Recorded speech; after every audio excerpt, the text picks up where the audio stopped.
खरं म्हणजे अशी कल्पनाही करता येत नाही। आणि एवढ्या मोठ्या कंपनीमध्ये अशा पद्धतीने सगळे हे त्या ठिकाणचे लोक करतायत, काही अधिकारी करतायत, काही वरिष्ठ अधिकारी आहेत त्या ठिकाणी महिला, त्यांच्याकडे तक्रार करून सुद्धा त्यांनी या संदर्भामध्ये कुठली दखल घेतलेली नाही। त्यांच्यावर सुद्धा गुन्हा दाखल करण्यात आलेला आहे आणि अतिशय सगळ्या गांभीर्याने सगळ्या विषयाची चौकशी या ठिकाणी सुरू आहे। मला वाटतं पुढच्या काळामध्ये सुद्धा अजून काही लोक यामध्ये निष्पन्न होतील। आणि मी तर सीपींना बोललेलो आहे, त्यांना म्हणालेलो आहे, मुख्यमंत्री महोदयांनी सुद्धा सूचना दिलेल्या आहेत की आजूबाजूला काही कंपन्या आहेत त्या ठिकाणी अशी प्रकार असण्याची शक्यता आहे आणि म्हणून मला वाटतं तिथेही चौकशी करावी। अन्यथा जे पीडित असतील त्यांनी पुढे यावं, त्यांचं नाव गुप्त ठेवण्यात येईल। त्यांनी सुद्धा पुढे जर तक्रार केली तर मला वाटतं या संदर्भामध्ये अतिशय गांभीर्याने हा विषय घेऊन जे दोषी आहेत त्यांच्यावर अतिशय कठोर कारवाई, ते कठोर म्हणजे या पुढच्या काळामध्ये अशी कोणी हिंमत करणार नाही अशी कारवाई त्यांच्यावर केली जाईल। याच्यामध्ये रॅकेट असण्याचा देखील संशय आहे, कारण ज्या पद्धतीने त्यांचं ही जी टोळी होती ती करत होती, त्यामुळे रॅकेट असण्याचा संशय आहे। निश्चित याच्यामध्ये रॅकेट असण्याची शक्यता आहे, संशय आहे, असू शकेल। कारण 4-5 जण मिळून ज्या पद्धतीने मुलींना ब्लॅकमेल करत होते, नोकरीचं आमिष दाखवत होते आणि मग तिसऱ्याच माणसाला तिच्याकडे पाठवून की तुझे फोटो माझ्याकडे आहेत, तुझे व्हिडिओ रील माझ्याकडे आहेत, मग माझ्याबरोबरही चल, मैत्रिणींना पण आण, हे सगळं एक रॅकेट आहे, हे सगळं रॅकेट आहे, प्रथमदर्शी दिसतं आहे। आणि म्हणून या संदर्भामध्ये अतिशय कसून चौकशी सुरू आहे। या बाबतीमध्ये कोणालाही माफी दिली जाणार नाही, कोणी यातून वाचणार नाही। पण हा विषय मला वाटतं अतिशय गंभीर आहे। धर्मांतर अशा पद्धतीने करून घ्यायचं आणि नुसतं मुलीचं नाही तर मुलांचं सुद्धा धर्मांतर करून घेतलेलं आहे। त्याला पैशाचा आमिष, त्याला नोकरीचा आमिष, त्या ठिकाणी जाऊन त्याला नमाज पडायला लावतायत, त्याला गाईचं गोस खाऊ घालायला लावतायत, गाईचं मांस खायला लावतायत। म्हणजे हा प्रकार मला असं वाटतं की अतिशय गंभीर आहे आणि याची व्याप्ती निश्चित मोठी असू शकते।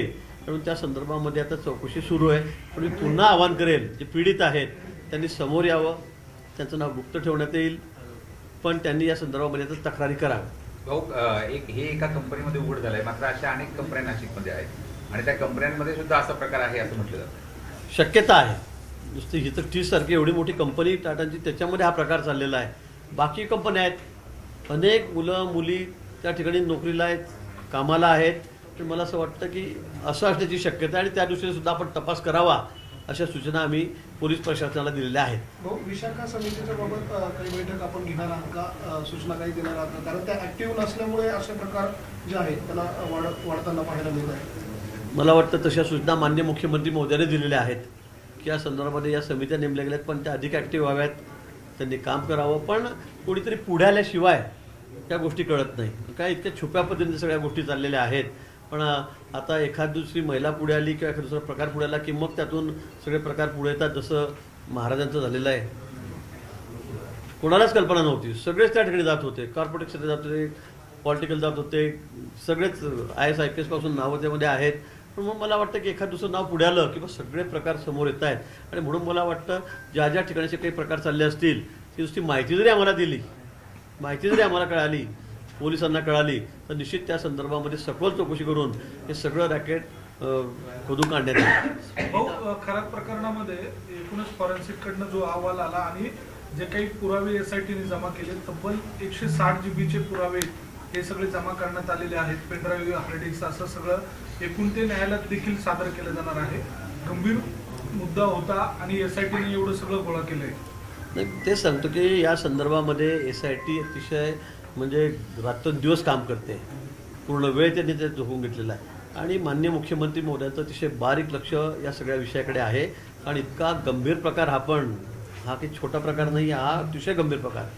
हा दोन्ही प्रकार फक्त वेगवेगळे आहेत। इकडे धर्मांतर चाललेलं आहे आणि इकडे हे धर्मगुरू बनून हे महाराज काय काय प्रयोग करतायत। आणि आपणही दाखवलेलं आहे की जवळपास 160 रील त्या संदर्भामध्ये त्या समोर आलेल्या आहेत। त्या संदर्भात चौकशी सुरू आहे, अजून काही समोर आलेल्या नाहीत, पण आपणच त्या ठिकाणी दाखवतात। म्हणून मला असं वाटतं की हा विषयही अतिशय गंभीर आहे।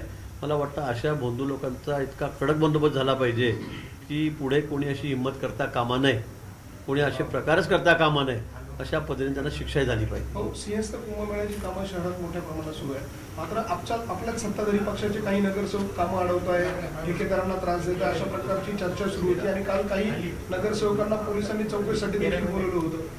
नाही, मी या संदर्भामध्ये माहिती घेतली, चौकशी केली। कोणी म्हटलं की आमची पाईपलाईन फुटली आहे, 6-7 दिवस झाल्या ठेकेदार जोडत नाही, म्हणून आम्ही गेलो होतो, आम्ही वर्गणी मागितली नाही. पण त्या संदर्भामध्ये मी चौकशी करण्याचे आदेशही आमचे जे कमिशनर आहेत त्यांना त्या ठिकाणी दिलेले आहेत. पण आपल्याला मी पुन्हा सांगेल, मुख्यमंत्री महोदयांनी सुद्धा सांगितलं, जाहीर सांगितलं होतं की कोणीही कामामध्ये अडथळा आणायचा नाही, कोणी असे रिकामे धंदे करायचे नाही, आणि जो करेल पोलिसांनी त्याची दखल घ्यायची आहे. संबंधित यंत्रणा महापालिकेने सुद्धा या संदर्भात ठेकेदारांनी तक्रार केल्यावर त्यांनी त्या ठिकाणी काल कंप्लेंट केली. लगेच कुठल्याही पक्षाचे असो, इथे असं नाही आहे की मग आमच्या पक्षाचे काय त्या पक्षाचे काय, पण जर चूक असेल निश्चित ते तपासलं जाईल. कारण त्यांचं म्हणणं वेगळं आहे, यांचं म्हणणं वेगळं आहे. पाईपलाईनचा विषय होता, पाण्याचा, पाणी मिळत नाही नाशिक शहरामध्ये, थोडं उशिरा होतं आहे काही ठिकाणी, हाही विषय खरा आहे. आणि म्हणून त्या संदर्भामध्ये मी रात्री सगळी माहिती घेतलेली आहे. पुन्हा मी नगरसेवक, ठेकेदार आणि कमिशनर यांना एकत्रित बसवून त्या संदर्भामध्ये चौकशी करू. पण याच्यामध्ये जो दोषी असेल किंवा असे कोणी रिकामे उद्योग करत असेल, अजिबात खपवून घेतलं जाणार नाही. काम अतिशय क्वालिटीचं सुरू आहे. रात्रंदिवस सगळे म्हणजे आमचे सगळे अधिकारी, सगळे IIT